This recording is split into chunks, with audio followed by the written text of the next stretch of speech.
Welcome to my explanation series, episode 3. So, as I've explained in the previous episodes, I use TrackMan virtually every lesson that I do. I find it so helpful, so interesting to take the guesswork out of it, to really dig into the fact-based data it gives me to tell me exactly what the problem is, and then we can watch exactly how we improve that data, and then we can come to some solutions and see and monitor progress as well. So we talked about in the previous sessions the angle of attack, club path, and the third of the first bits of data that I look at is club face to path. Now on TrackMan you get two readings. You get club face angle, and you get face to path. Now face angle is really just path minus face versus path, or face to path.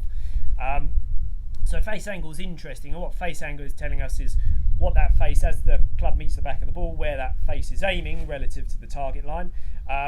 But you'd get a reading of 0.0 if you've got a path that was 20 degrees out to in, and a club face that was 20 degrees open. You'd get a zero pass. Well, it doesn't tell us a lot, because what it wouldn't tell us is that ball's going to start a little bit left of target and then go flying way off to the right.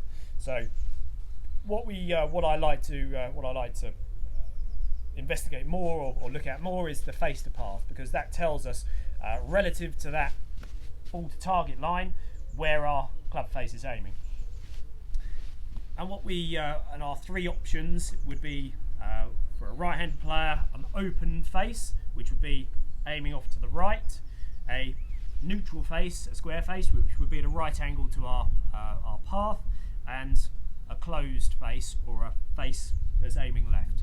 So those are our three possibilities. And for a right-handed player, an open club face would be positive, a square face would be 0-0, and a closed face would be a negative.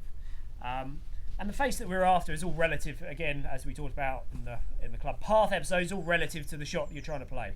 So if you're trying to play a fading shot, you'll need an open face to your path to produce that left to right spin on the ball. If you're trying to play a straight shot, which is obviously very difficult, then you'll need a square face to the path that you're on. And if you're trying to play a draw, then you'll need to have a path that's moving in to out, and you'll need to have a closed club face. That will give us our right to left spin on the golf ball. So it's really dependent on what kind of shot you're trying to play.